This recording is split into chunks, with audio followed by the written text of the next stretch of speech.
잘 지내셨습니까? 목회자들이 가장 1년 중 바쁘다는 고난주간과 이 부활주일에 제가 이 재택근무를 하고 돌아왔습니다. 이제 2주간이나 쉰 것에 대해서 궁금해하시는 분들이 계셨는데, 제가 이제 처음에 집에 둘째가 코로나에 걸려가지고 한 명씩 차례차례 확진이 됐습니다. 첫 주는 그냥 밀접 접촉자였는데 이제 여러분의 안전을 위해서 이제 쉬었다가 그 다음 주 지난주에는 이제 확진자가 되어서 또 쉬었습니다. 코로나에 걸리신 분들도 계시고 이제 아직도 안 걸린 분들 계신데, 이제 제가 얼마나 아팠느냐 하면 솔직히 저는 안 아팠습니다. 저희 집 5 식구가 다 걸렸는데 모두 아주 가볍게 지나갔습니다. 특히 이 아이들이 격리 기간 내내 너무 쌩쌩해가지고 좀 아팠으면 제 정신이 좀 아팠습니다. 저도 그래서 이제 나름대로 2주간 이게 집에서 고난의 시간을 보내고 왔습니다. 여러분 어떠셨습니까? 사실 우리 예배에 나오시는 분들이 몇 분 되지 않으셔서 제가 다들 사정들을 조금씩 알고 있는데, 뭐 새로운 직장을 찾으시는 분들도 계시고, 뭐 어떤 관계에서의 어려움을 겪고 계시는 분도 계시고, 어떤 뭐 막막한 현실을 어쩌지 못해서 하루하루 그냥 버티고 사시는 분도 계시고, 그래서 사실 좀 인생이라는 것이 참 어렵다는 생각이 듭니다. 이게 나이를 먹을수록 이런 걸 더 많이 깨닫게 됩니다. 어렸을 때는 좋았죠. 인생이 그저 즐거운 줄로만 알았습니다. 그런데 한 살 한 살 먹어갈수록 인생이 참 괴롭다는 것을 깨닫게 됩니다. 왜냐하면은 이게 내가 이 맞닥뜨린 문제들을 내 힘으로 해결할 수 없다는 것을 알게 되기 때문입니다. 어렸을 때는 의지할 곳이 있습니다. 예를 들면 부모님이 계시죠. 어려운 문제가 있으면 엄마한테 말하면 돼요. 엄마한테 다 말해. 엄마한테 말하면 해결이 돼요. 저희 집 애들을 생각해 보면 첫째가 6살, 이제 5살이 되죠. 한국 나이가 바뀌면서 엄청 기분 나빠하는데, 아무튼 6살짜리 유일이가 있는데, 걔한테 삶의 어려움이 뭐냐면 이 동생들이 말을 듣지 않는다는 거예요. 인생의 가장 큰 고난 중에 하나입니다.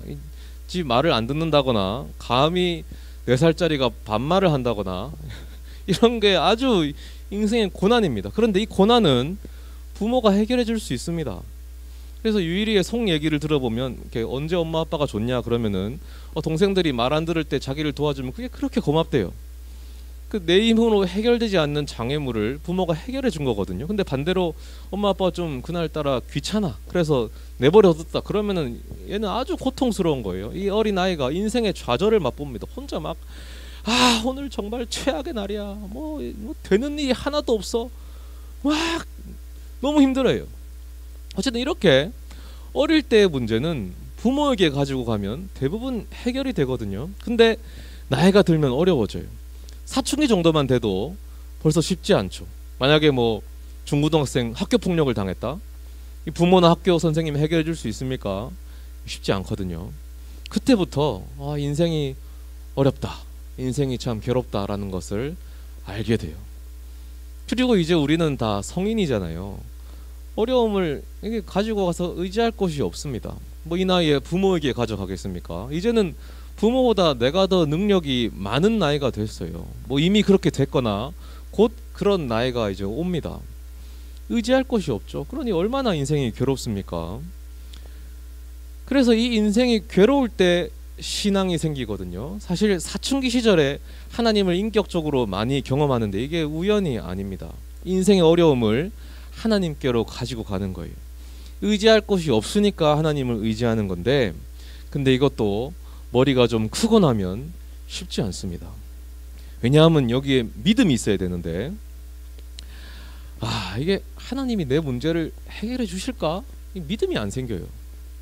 솔직히 말해 보십시오. 기도를 하는데 이게 좀 미련한 일이다 라는 생각이 들지 않습니까? 기도하다 보면 의심이 좀 생기거든요. 지난번에 제가 셀 모임 하는데 누가 그랬습니다. 자기는 생각을 하다 보면 의심이 자꾸 생겨서 생각을 안 한대요. 어떤 면으로 참 대단합니다. 생각 자체를 안 한대요. 하지만 이게 무슨 말이냐면 우리의 믿음이라는 것이 이렇게 허술한 기반 위에 세워졌다라는 것을 보여주는 좋은 예지요. 우리가 이렇게 연약하다고요. 이 어려운 인생을 믿음으로 이겨내야 되는데 우리 믿음이 참 보잘것없어요. 왜냐하면 우리는 하나님을 솔직히 본 적도 없고 목소리를 들은 적도 없고 직접 경험한 적도 없거든요. 그래서 우리가 부러운 사람들이 있는데 바로 대표적으로 구약의 인물들입니다. 하나님을 직접 경험하고 체험했던 사람들이죠. 특히 이스라엘 백성들, 하나님의 10가지 기적을 체험하고 그들의 눈앞에서 홍해 바다가 갈라졌습니다. 바다로 된 벽 사이를 걸었어요. 이런 강렬한 체험을 한 그들이 부럽다는 생각 해본 적 있지 않으십니까? 성경 볼 때마다 그들은 하나님에 대해서 일말의 의심을 가질 수가 없었어요. 정말로 하나님의 눈앞에 현현했거든요.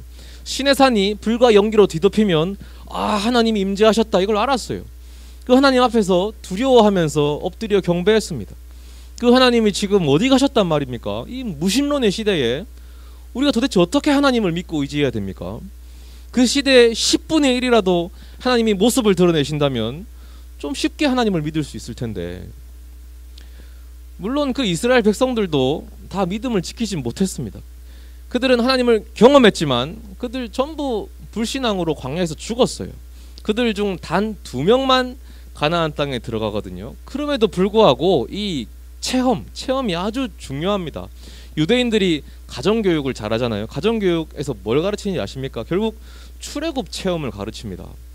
하나님 체험을 가르쳐요. 왜냐하면 체험이 있어야 믿음이 생기기 때문이에요. 그래서 체험이 전부는 아닙니다만 체험이 믿음의 시작이에요. 체험이 없으면 믿음의 출발점에 서지도 못하는 거잖아요. 그러니 우리가 그들이 부러울 수밖에요. 나는 왜 시대를 잘못 태어나서 출발점에 서지도 못하지? 하나님을 직접 체험하고 싶죠.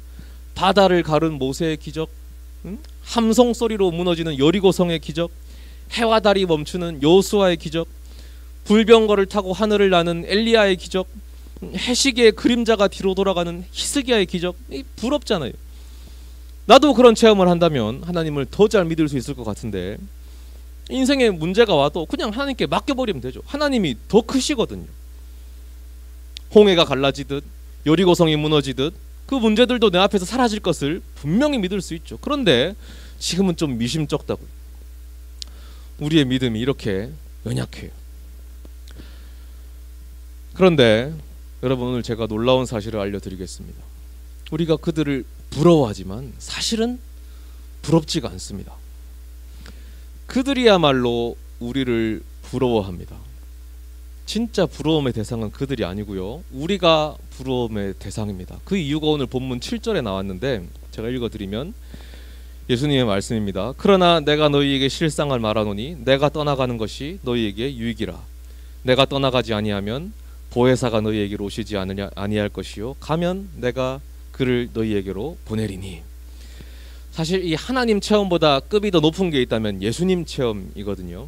하나님이 인간의 몸을 입고 우리 곁에 오신 것이, 인간의 곁에 오신 것이 예수님인데, 그러니까 사실 구약에서 하나님 보고도 믿고 체험하고도 못 믿은 인간들도 이해 안 가지만 신약에서 예수님 체험하고 안 믿은 인간들은 더 이상한 거예요. 그들은 예수님을 못 박아 죽이기까지 했잖아요. 근데 이제 그 중에는 예수님을 믿고 따르는 자들이 있었는데 대표적인 무리가 제자들이었죠.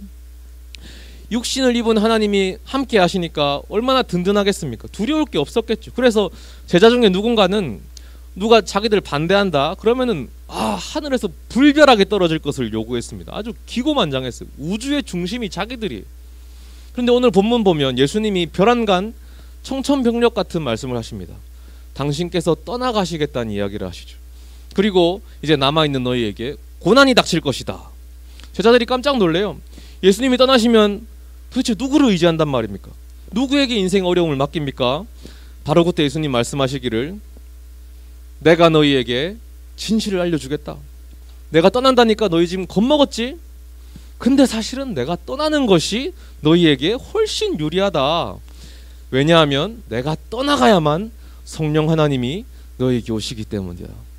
내가 떠나지 않으면 그분이 오시지 않는다. 아시겠습니까? 왜 우리가 부러움의 대상인지?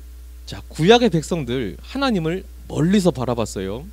가까이 갈 수 없었습니다. 하나님이 경외의 대상이었습니다. 두려움의 대상. 신약의 제자들이요, 하나님을 좀 더 친밀히 경험했습니다. 하나님이 육신을 입고 그들 곁에 거하셨죠. 함께 먹고 함께 주무셨고 함께 웃고 함께 대화했습니다. 하지만 그 예수님도 결국 떠났습니다. 우리는요, 하나님이 우리 안에 거하십니다. 언제나 우리와 함께, 우리 안에, 우리 삶 속에 있어요. 이것은 좀 혁명적인 일이에요. 단순히 멀리 바라보는 정도가 아니고요, 함께 지내는 정도가 아니고요, 완전히 우리 삶에 들어와서 하나가 되셨어요. 하나님을 경험하지 못한다고요? 구약의 백성들이 부럽다고요? 왜 그게 부럽습니까? 그 사람들이 우리를 부러워합니다. 가끔 그런 상상하잖아요. 나중에 죽어서 천국에 가서 모세를 만났다, 물어보고 싶은 게 많거든요. 모세가 하나님의 뒤통수를 봤어요. 구약에 보면. 그래서 물어보자. 하나님의 뒤통수는 어떻게 생겼어요? 뭐 가마가 몇 개예요? 쌍가마입니까? 여러 인물들 만나 물어보고 싶은 게 많아요. 도대체 그 기적들을 체험할 때 어떤 기분이 들었나요? 그런데 천국에 가면 장담하는데 깜짝 놀랄 겁니다. 왜냐하면은 정반대의 일이 일어날 거예요. 그 사람들이 오히려 궁금해서 안달이 나 있을 겁니다. 모세가 막 달려와서 물어볼 거예요. 도대체 성령 하나님과 함께 한다는 건 어떤 기분입니까? 어떤 삶입니까? 요수아가 막 와서 물어볼 거예요. 우리가 막 해와 달이 멈췄어요. 잠깐 멈췄는데 다시 갔어요. 그건 중요한 게 아니고, 성령께서 내 안에 거한다는 건 도대체 뭐예요? 그게 도대체 뭐예요? 다윗이 막 물어볼 겁니다. 천지의 하나님이 정말 내 안에 거하신다고요? 와, 부럽다. 나는 시대를 잘못 태어나서 백날 첫날 노래만 불렀는데. 천국에 가면 정말 하나님 체험 플렉스가 가능한 게 우리라고요. 오늘 제목이 장기하 노래인데 그게 됐나고요? 부르면 되려. 야, 너네 자랑하고 싶은 거 있으면 얼마든지 해. 난 부럽지가 않아. 하나도 부럽지가 않아. 우리의 믿음이 연약할 이유가 하나도 없다는 거예요. 그런데 우리가 이렇게 남부럽지 않은 조건을 가지고 있음에도 믿음이 연약하거든요. 그 이유가 뭘까? 은연중에 성령 하나님을 얕잡아 보는 경향이 있기 때문입니다. 하나님과 예수님은 좀 동급으로 보는데 성령님은 약간 급이 낮은 분으로 좀 생각해요. 뭔가 좀 실체도 없고 좀 연기처럼 좀 보조적이고 부수적인 하나님으로 생각해요. 이 온전한 인격적인 하나님으로 생각하지 못합니다. 성령님도 온전한 하나님이십니다. 삼위일체 하나님, 성부, 성자, 성령 하나님이 동등하십니다. 그 동등한 하나님이 우리 안에 거하시는 거예요. 홍해를 가르신 하나님과 우리 안에 거하신 하나님이 동등하십니다. 천지를 말씀으로 창조하신 그 하나님과 우리 안에 거하신 하나님이 똑같으세요. 바다를 말씀으로 잠재우신 하나님, 병자를 일으키시고 죽은 자를 살리신 그 하나님, 나사로를 살리신 그 하나님이 우리 안에 있는 그 하나님과 똑같은 분이세요. 그런데 한편으로는 오히려 우리 안에 거하시는 그 성령 하나님이 더 우월하신 면도 있으십니다. 어떤 면에서 우월하냐면 그 능력을 발휘하는 면에서는 더 우월하십니다. 이것은 예수님의 말씀에서 증명이 되는데, 예수님이 요한복음 14장 12절에서 이렇게 말씀하셨습니다. 내가 진실로 너에게 이르노니 나를 믿는 자는 내가 하는 일도 그도 할 것이요 또한 그보다 더 큰 일도 하리니, 왜냐하면 이는 내가 아버지께로 감이라. 왜? 아버지께로 가면 성령을 보내주시거든요. 그 성령 하나님께서 성자 성부 하나님보다 더 큰 일을 할 수 있게 하신답니다. 우리 안에서. 그러니까 여러분, 나에게 없는 걸 부러워할 필요가 없는 거예요. 부러울 게 없죠. 하나님 체험이 없다고요? 그래서 믿음이 안 생긴다고요? 지금부터라도 늦지 않았습니다. 우리 안에 계시는 하나님을 체험하면 됩니다. 왜 안 하고 계세요? 하나님이 저 멀리 시내산에 계신 것도 아니고, 뭐 지구 반대편에 저기 뭐 팔레스타인에 계신 것도 아니고, 바로 우리 안에 계신데. 여러분 인생에 뭐 홍해가 앞을 가로막고 있습니까? 저 뒤에는 세계 최강 이집트 군대가 쫓아오고 있나요? 우리 안에 계시는 성령 하나님께 기도하십시오. 홍해가 갈라집니다. 그 바다에 적군이 수장됩니다. 홍해를 가르쳤던 그 하나님이 내 안에 계셔서 오늘날 더 큰 일을 하십니다. 그렇게 성령 하나님과 동행하면서 신앙의 체험들을 쌓아 나가는 거예요. 동행한다는 것은 기도하고 순종하고 또 사랑하고 이 새 계명을 지키는 일체의 삶들을 말하는 거. 이런 삶들을 통해서 우리의 신앙이 성장합니다. 비록 지금은 이 믿음이 연약하고 흔들릴 수 있죠. 그러나 우리가 하나님 체험을 이 하나둘 쌓아갈 때 우리의 믿음이 반석과 같이 굳건해질 겁니다.